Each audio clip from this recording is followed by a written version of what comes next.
Здравствуйте, уважаемые друзья! Часто приходят вопросы, касающиеся того, что делать, если есть у человека кашель.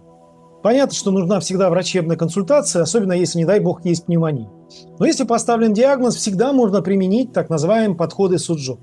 В системе Суджок у нас с вами фактически шея находится здесь, то есть любые какие-то проблемы, касающиеся, например, болезненных ощущений тут, массаж вот этих участков.